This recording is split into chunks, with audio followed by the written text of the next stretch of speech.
Profitez-en, faites quelque chose de positif, projetez de l'amour, rendez quelqu'un heureux, riez un peu, appréciez le moment présent et faites votre devoir du mieux que vous pouvez sans nuire à personne.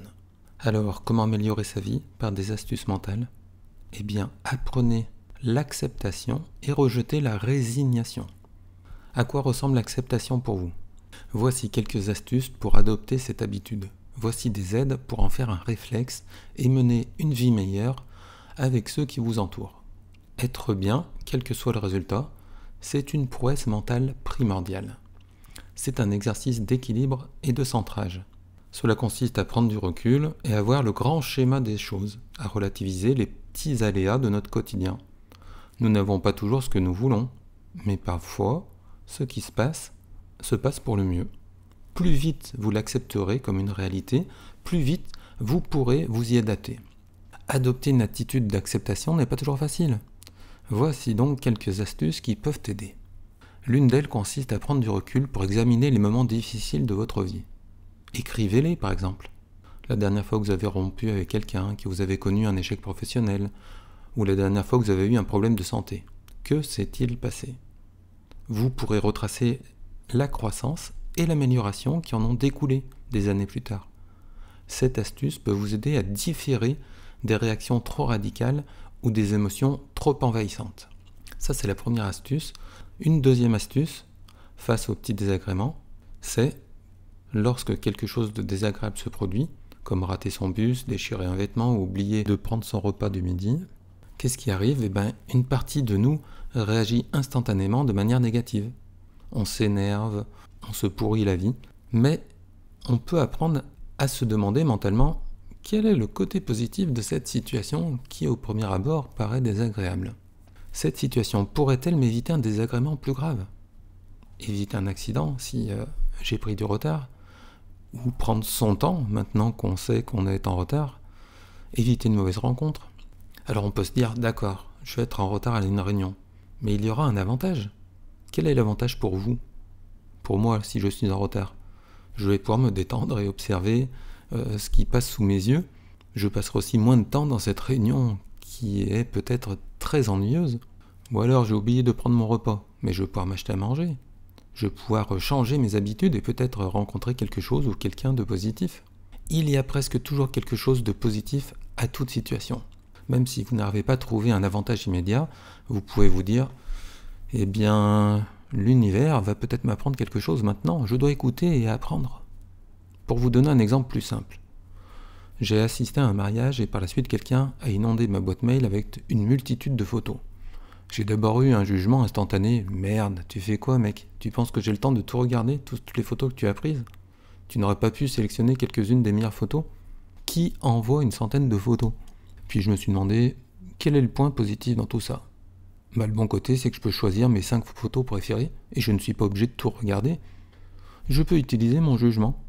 Au cours de l'année précédente, en pratiquant cette astuce mentale, j'ai réussi à passer d'une situation où il me fallait plusieurs minutes pour adopter une bonne attitude face à une situation où mon cerveau avait d'abord une réaction de rejet, et maintenant je le fais quasiment instantanément.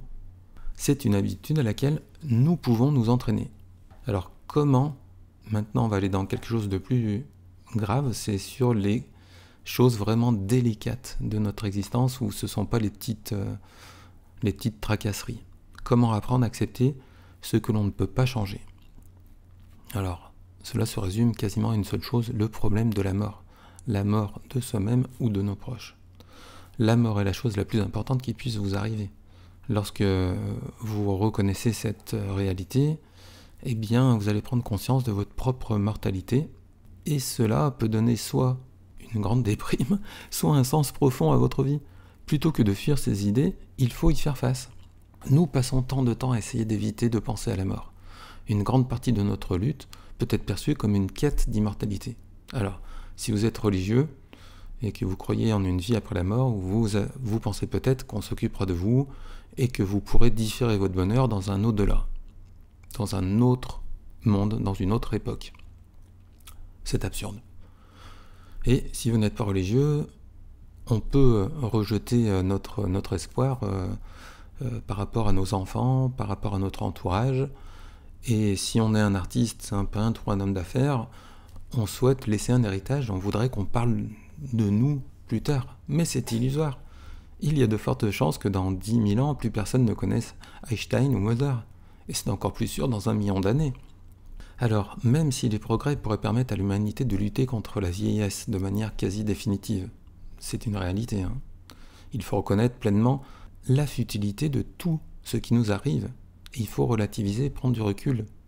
Et cela, que notre vie soit brève ou longue, qu'elle soit couronnée de succès ou qu'elle soit banale. Mais le versant de cette futilité des petits désagréments de la vie quotidienne, c'est l'importance de ce que nous en faisons.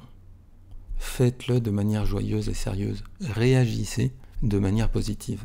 Nous pouvons prendre la vie comme un jeu amusant et sérieux à la fois.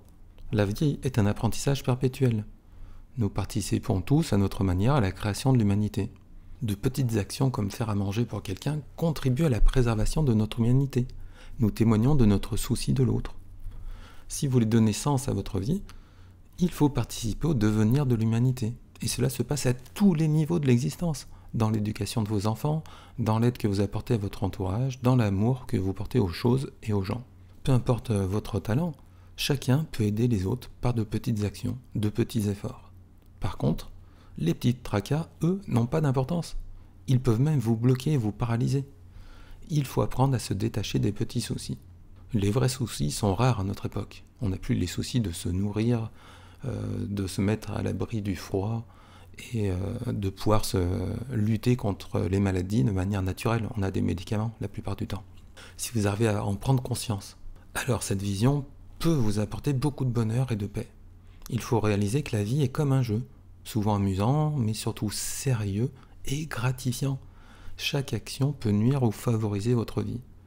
Elle peut nuire ou favoriser la vie de votre entourage. Et par répercussion, elle peut nuire ou favoriser notre quête d'humanité. Donc, le pessimisme nuit à notre avenir en bloquant nos actions et en bloquant nos idées. Tandis que l'optimisme favorise le bien-être et renforce notre lutte contre les malheurs. Alors, pourquoi ne pas interpréter le flux de votre existence de la manière la plus positive possible ? Chaque fois que vous ne passez pas un bon moment, vous n'êtes pas vraiment heureux. Vous ne rendez service à personne. Tout ce que vous faites, c'est gaspiller du temps.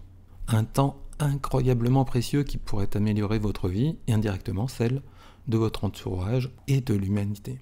Chaque fois que je suis pris dans une bataille d'ego, par exemple quand je veux qu'on se souvienne de moi, quand je veux que dans une discussion je paraisse intéressant, quand je cherche à être le meilleur dans un domaine, eh bien je me rappelle que ces petits tracas de la vie quotidienne n'ont aucune importance et m'empêchent plutôt d'être heureux. Alors, la conclusion. Profitez de chaque instant, faites quelque chose de positif, projetez de l'amour, rendez quelqu'un heureux, riez un peu, appréciez le moment présent et faites votre devoir au mieux.